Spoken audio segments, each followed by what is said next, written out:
I'm playing Crimson Desert, but I don't want to speed through it. I want to find out just how immersive this game can be. So I'm taking my time and playing in first person to find out what kind of a world Highwell really is.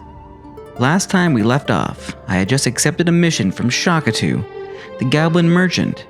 He wanted me to investigate his guild as he believed there was a traitor in his midst. I also just gained a plot of land, a home for the Greymanes to call their own. A gift from Marcus Circus. This is Crimson Desert, my first playthrough.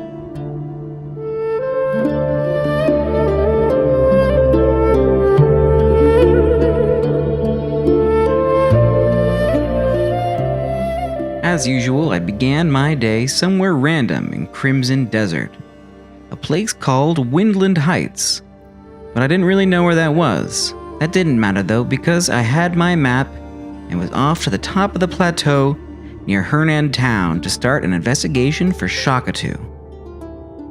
I briefly stopped at Blix the Outlaw's ravine, still hoping he would show up, but no Blix was there, so I moved on. Shakatu wanted me to investigate his branch of the Goldleafs because he believed he had a traitor. Look at these jolly dudes.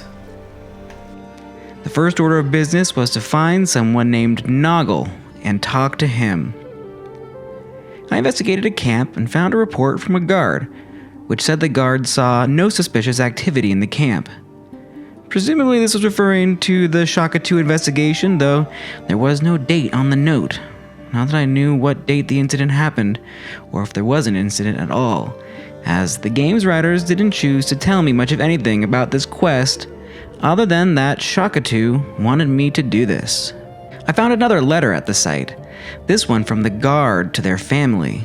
The guard yearned to see them again. I found Noggle, the trade manager, inside the Goldleaf encampment. He said bandits have been attacking his trade routes, and he is personally liable for the losses. Apparently, Noggle kept the trade routes secret, except to a friend named Grimzel. After this, the quest log gave me 3 new pieces of evidence to collect. A tavern ledger, which said Noggle and Grimzel drank 10 bottles of wine costing 50 copper coins, a broken barrel, and a tax notice saying Noggle owed 12 silver coins, which is a considerable sum in Highwell. The next objective was to speak with a goblin across the river named Scrav. Scrav confirmed the bandit story and said they suspected Noggle was leaking the trade routes. After that, I had to examine the stacked trade goods. A trade schedule log which said Noggle brokered a deal for selling silk worth 5 silver coins, and a dropped lantern for some reason. Next up, I was to return to the campsite from the beginning of the investigation. I had to examine a damaged wagon. However, on returning to the site, I saw that for the first time, there was actually someone in Blix the Outlaw's ravine. But Blix was here. I was a bit disappointed. I had really thought there would be a secret cave he was hiding in. I jumped down and fought his guards. And in the process, I accidentally killed Blix the Outlaw. This made the level reset, which I was surprised about because the wanted posters said I could bring him in dead or alive. So I fought Blix again, for a while this time trying to figure out how to fight him without killing him. But I had forgotten the button and ended up killing him anyway, a second time. The level reset again, and this time, Blix wasn't even there. I had to reload my most recent save, but Blix was still missing. I wasn't going to let Blix go though. He had taken too long to find to let him slip through my fingers. So I reloaded an earlier save back at the Gold Leaf trading post. I had to examine the dropped lantern again, and when I returned to the ravine, Blix was back. This time, I remembered how to grapple Blix and I tied him. And the two of us set off for Hernand Town. I'll see you punished for this. It was a bit of a distance away though, so I thought I'd try teleporting using an Abyss Nexus in town. When I arrived, I found Blix had not come with me, and I had to teleport back to the ravine where Blix was waiting for me, a free goblin. Apparently I couldn't teleport with him. So, back into the ravine for a 6th time, and this time we rode horseback to Hernan town where I dropped off Blix and they gave me the reward. Since I was in town, I thought I'd check the notice board to see if there were any new notices. Sure enough, there was one. A notice from Alden, the provisioner of Hernan, who wanted help promoting his shop. I hadn't met Alden yet, so I looked around town a bit near where the quest marker was, and I ended up going into a shop which had a variety of cheeses on the shelves. This was not Alden's, but I did find a recipe for chewy rice cakes. Alden's, it turns out, was way around the corner, and I had actually already met him. This was the man who sold those creepy dolls. He said he wanted me to go to an arena outside of town to promote his shop. There were a lot of interesting looking people at the arena. I heard there's a super scary animal in the north with huge teeth. Got a bit of time before the next shift. They were holding boxing matches in a mud pit in the center, so I got in and I won 3 battles in a row.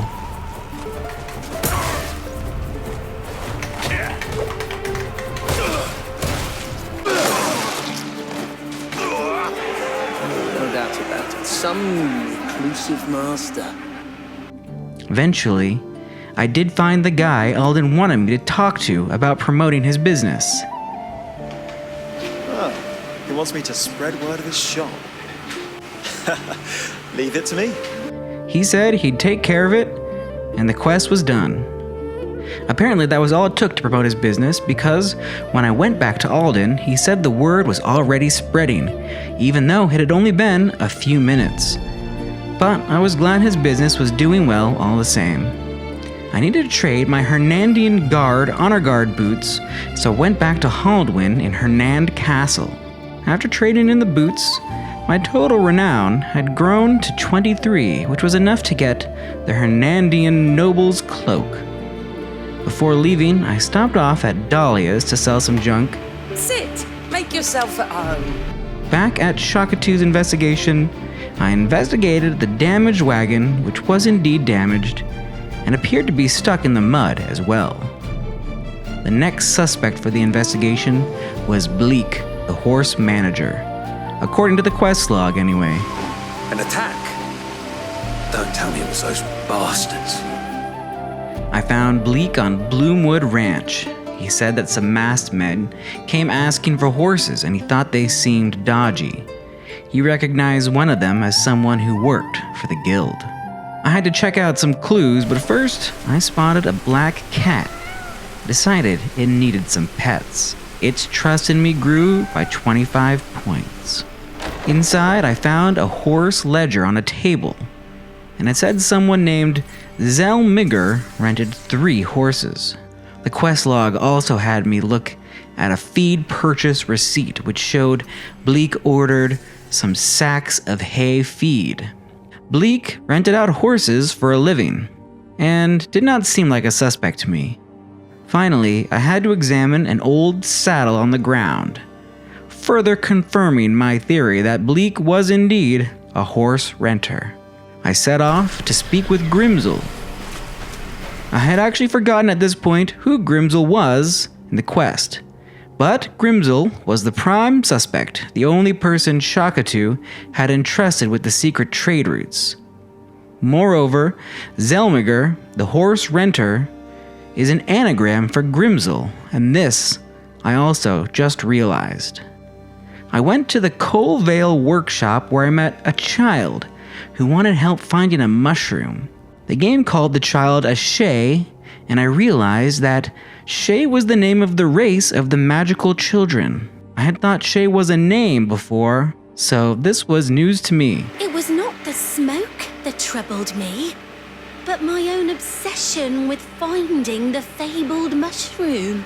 As you journey on, keep your heart clear, and do not let greed cloud your gaze.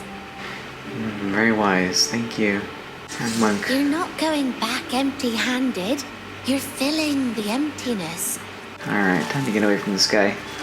The kid started babbling some nonsense at me, and I moved on. Grimsel was nearby, outside of a house. Some thief stole the guild's ledger. He denied any wrongdoing and said he suspected Scrav, the trade good manager and the culprit behind Shakatu's case. The quest log had me go and check out a merchant delivery seal, an empty ledger which had nothing in it, and a proof of stay showing Scrav had stayed there. I returned to Shakatu and the game started an odd quiz minigame thingy. What did Bleak have to say? Where Shakatu asked me to show evidence for each of the suspects. I found this process very confusing. I realized what the game wanted me to do, but didn't want to explain to me, was to select the piece of evidence that was relevant to the case. Unfortunately, at this point, I could barely remember what the evidence had said at the time, and the game gave me no way to look it up during the minigame. That seems different from what I heard before. So, I just guessed, and that kind of worked eventually. In the end, we concluded that Grimsel was the traitor, and had me hunt him down. Hunt down the traitor, okay, they said it was Grimsel. I found Grimsel back at Coalvale Workshop, and took him down and brought him back to Shakatu. Traitor. For completing the quest, I got a Hernandian banquet cloak All thanks to you, and a kinetic counterweight. I returned to the new camp and slept for 6 hours. In the morning, I spoke with Carl at the camp and learned I could package trade goods, donate funds to the camp here. Too many folk keep trying to swipe our meat and booze. It's a real problem. Even though I could package trade goods here, I would still need to load them onto a horse or wagon before I could trade them. I also learned that the new camp had a number of resources I would need to keep track of. I didn't know what the different symbols meant yet though. There was also a small shrine in the camp, and to the south was an empty house, which apparently I could decorate. Further south, there was a place of interest on the map, which led me to a giant pit with a pond at the bottom. I jumped down and saw a mysterious doorway in a crevice along the pit wall. Upon closer inspection, I realized it was just painted on as a mural. However, I used my axiom force against the painted door and it wobbled in place. It was a secret door, but I had no idea how to open it. I tried for a while, but had no luck. So I flew down to the bottom of the pit, where I found a cave entrance. At the end of the cave, I found a whole bunch of diamonds, and I mined them all. I went back to the painted wall, and my lantern was still on, so I happened to notice there were some imprints by the door. I donned my visione, and the men in the vision confirmed it was a secret door and said there was a weapon hidden behind it. Unfortunately, I still had no idea how to open it, so I had to move on, though I tried a bunch of stuff. Oh, we can burn with focus light. I returned to Shakatu's camp and observed a trade manager. I learned that I could bring this person some of my trade goods to sell, and the prices change each week. But I would need them loaded onto a horse or wagon before I could do this. Apparently, a goblin named Ugman needed my help. Just the person I needed. I spoke with Ugman. He was a trade manager, and he had a shoe on his head. Ugman told me his honey producer was selling him bad honey, and he wanted me to find out why. He gave me a note which told me to go to the Plengard apiary, but this was somewhat far away, so I switched quests. Instead, I would search for the Shay's mushroom instead, the Shay who was speaking nonsense before. I set off into the forest behind the plateau called Parorin Forest, where I found a swamp hut propped out of the water by stilts. It was inhabited by bandits. I went in, took out a bandit, and inside the hut, I found a puzzle box. One of those puzzles with sliding tiles. Inside the box was a flower petal earring, which had the power to make a little tune like a music box. I wasn't sure what the music was for, but the earring also granted higher defense, so I put it on. I took out the rest of the bandits, and inside a second hut, there was some red dye which I took, even though it was considered stealing. Apparently, even the bandits are protected by the law in Pywell. I saw there was a platform underneath the huts, so I dove into the water. But I wasn't watching my health, and I died quickly. Apparently, the swamp water was toxic. I tried again more carefully and got up to the platform where I was able to crouch through a swinging wooden panel where I found a chest containing the Goblin King's treasure dagger, which was better than my current dagger, so I equipped it. Opening the chest pushed me into a crevice in the wooden structure, and I found I was stuck. So I had to teleport away and flew back down to the forest. I found my way to the general area of the mystical pine mushroom, and I assumed it was beneath the big pine tree which I could see.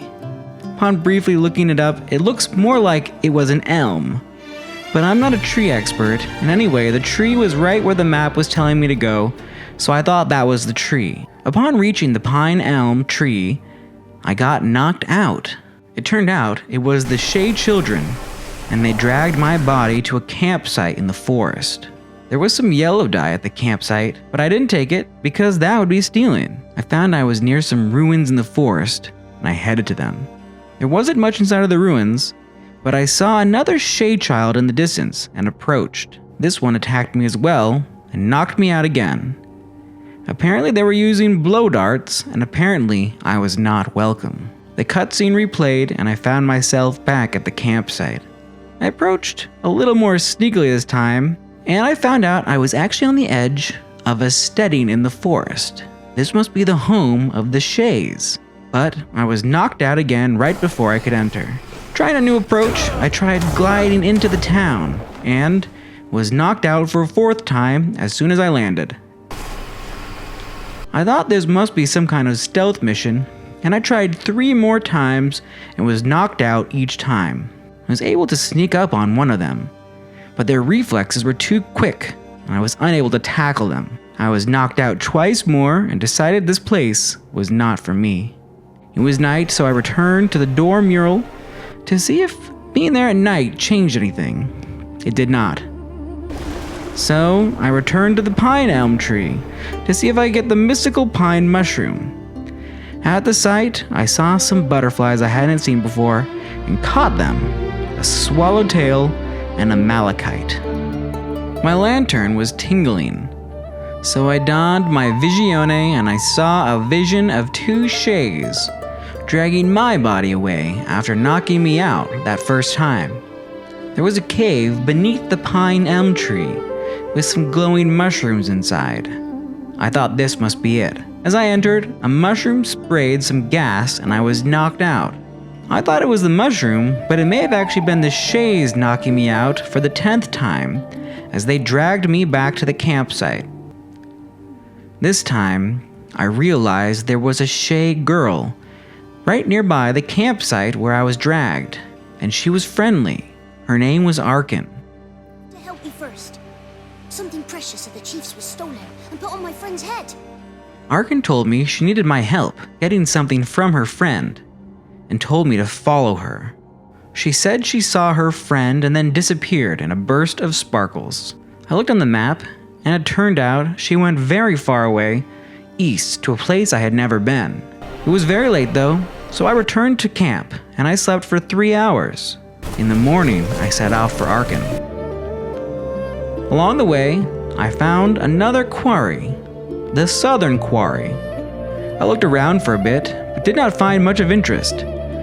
So I climbed to the top of a pillar in the center of the quarry, and using my guiding light, I spotted a few places of interest, and a remarkably high tower of scaffolding off in the distance. To the northeast, I found an abyss nexus, which I could use to teleport, and nearby was a small hamlet, which didn't seem to have a name, but it did have a creepy shrine. Due east of the quarry, I found a gorge with a stream running through it. I fought some bandits who taught me a new move, dropkick. Then found another abyss nexus in the gorge along with a new sealed abyss artifact. I spotted some ruins in the distance called the Ethereal Altar Plateau. I fought some enemies who were harder than the bandits. Turned out these were called Entumbra War Priests. I didn't know what that meant though. I looked around the ruins, bit, and was rewarded with a chest containing some azurite and silver ore. And another one of the giant kettle doodads was there as well. This was another sanctum apparently, and I was supposed to return later. I fought some more bandits in Hernandian ruins nearby, and I found another abyss nexus and another abyss artifact. I was getting closer to Arkan's location though. But some bandits were in the way, so I took them out. They were holding a refugee captive. I set him free. Free refugee. I can't thank you enough, friend. Bringing my refugee count up to 43. I reached the edge of a cliff overlooking a small valley filled with trees and a large mountain rising out of the center of the valley. Delving down into the valley, I found a walking tree creature, which looked like one of those Ents from The Lord of the Rings. I also found a mysterious device which seemed to be a puzzle. It looked like part of it was missing a handle, so I tried to jam my spear into it, but it didn't work. Since I couldn't figure out how to operate it, I had to move on.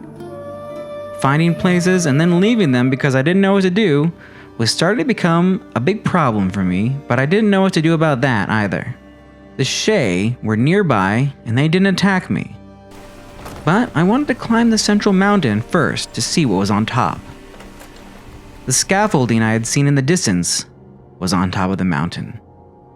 The scaffolding appeared to be a sort of crane or elevator, but I couldn't figure out how to operate it. There was also an abyss crescent. I flew down to Arkan and her Shay, and she told me the Ent was her friend and I needed to get something off of its head. It was actually called a Windwood Spirit, and its name was Offen. I tried to climb up Offen's leg like in Shadow of Colossus, but I was unable to, so I climbed up a nearby rock and flew onto Offen's head.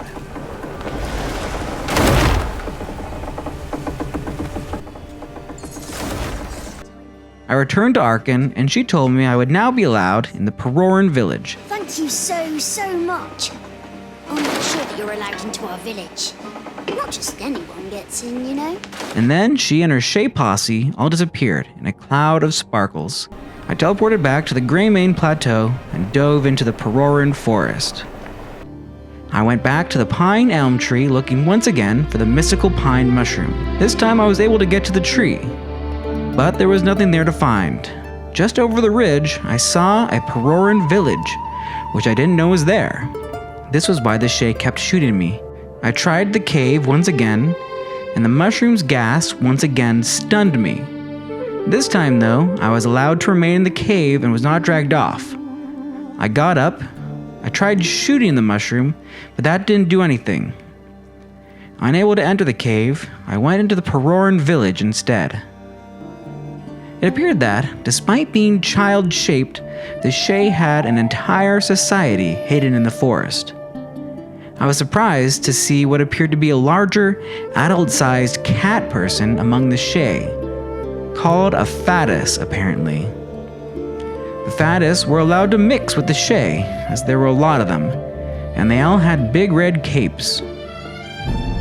The Shay had a number of fantastic devices. It appeared they had a highly advanced magical society.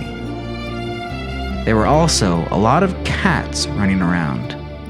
I found a recipe for a vegetable juice, and I saw a Shay who was labeled a catnip keeper. Apparently the cats are a big part of Shay civilization. The stars sparkle, the water sparkles. You sparkle too. Despite being highly magically advanced, the Shay didn't have much to say, and there weren't any stores either.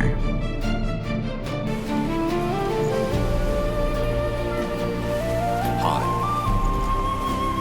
Oh, today was a right bath, but tomorrow's another day.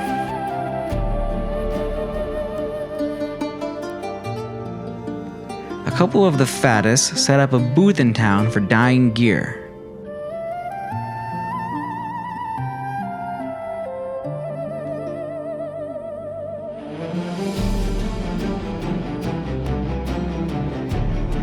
I was surprised. The Peroran village was actually very large and had multiple settlements scattered throughout the woods. But there wasn't much to do, so I went back to the cave with the mushrooms. This time, I decided to try to power my way through it. Once a mushroom knocked me down, it didn't appear to be able to knock me down again. So I got knocked down and got up and trudged my way through the cave. I collected several poison-soaked oakwood mushrooms, and in the back of the cave, I found the mystical pine mushroom. It was night, but I decided to return to the Peroran village. I met a couple of Shay who actually spoke this time, Alder and Ara. Ara showed me a book and asked me if I had been to any of the locations in the book. She gave me the book. Then, she and her Shay friends sparkled off in search of the places mentioned within. Nearby, a Shay named Poland, who I guess was like the mom of the group, was concerned about the Shay who left and wanted me to go fetch them. I checked out the book, and it mentioned 4 locations and had some nice pictures to go along with them. Above the village, on a big rock, I found a giant pit with an important-looking tree down inside. And beyond the tree, there was a workshop called the Peddleton Workshop. The quest log told me to go speak with a research assistant all of a sudden. And that research assistant told me a forest palm leaf can be harvested underneath the big tree. I observed some ruins nearby, and apparently this was a quest as well, as the quest log told me to go to a different research assistant among the Shays and to tell them about the ruins. They're so old. Maybe older than the moon. Which I did. I hadn't realized it, but I was apparently on a new mission involving collecting research for the Shay. Back in the Peddleton workshop, I met Lumiel, who told me she could make a potion for me if I gathered some ingredients for her. I'm making a potion that gives you lots of energy. She also could apparently research new things for me if I fulfilled her other requirements. I headed off in search of Lumiel's herbs, found an abyss nexus, and then I found a fox.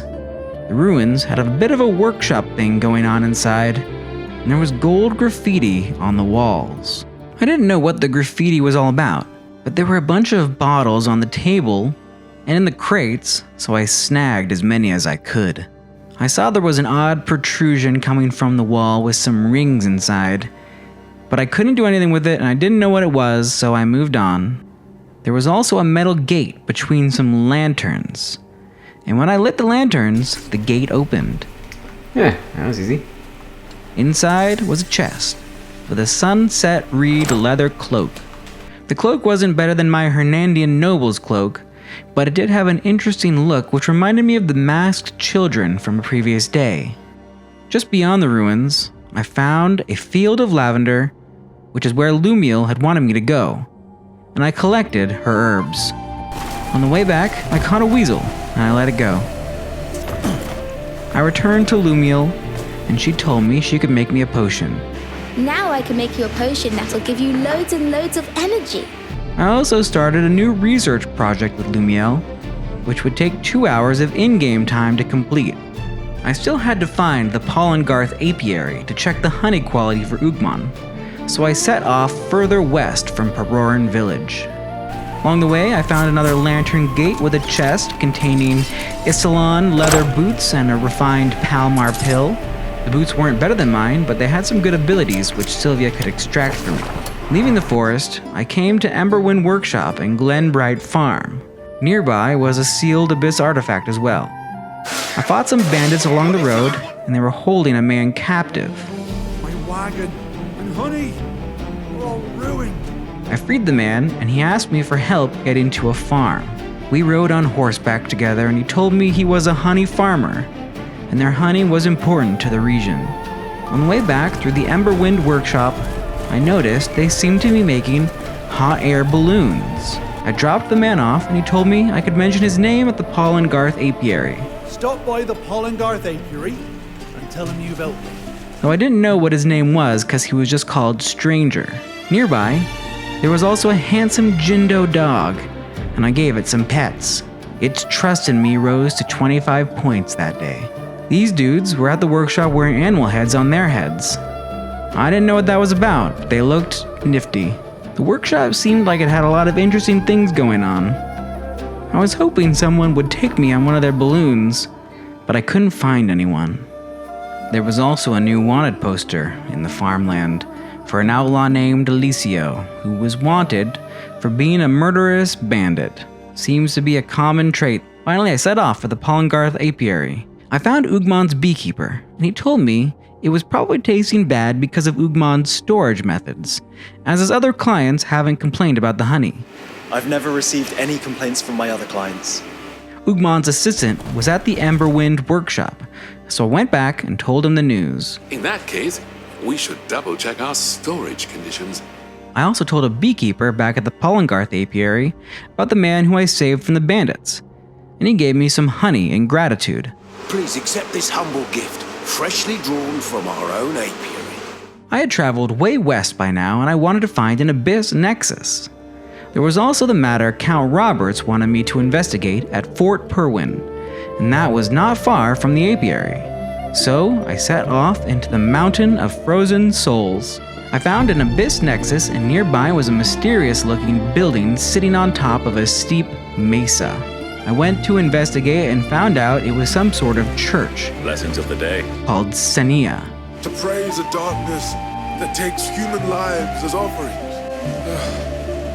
Beyond belief.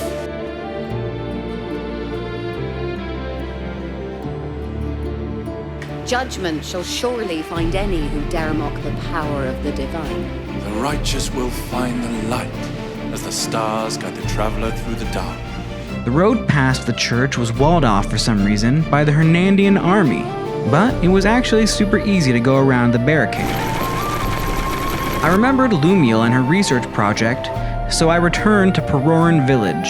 Her research should be complete. Sure enough it was, and I got a Shadow Leaf disguise blueprint and a replenishing arrow. The replenishing arrow sounded like it would be good if it did what I thought it did. I would only need one arrow for the rest of the game. I went outside and I tried it out, but apparently it wasn't very good at replenishing, as I ran out immediately of my replenishing arrows.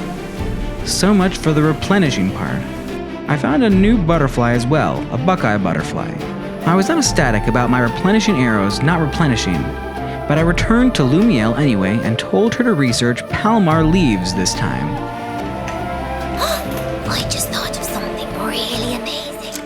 As I was leaving, I opened up my equipment screen and noticed the replenishing arrow had returned to my inventory. Apparently, it was replenishing, but it had a long cooldown before it reappeared.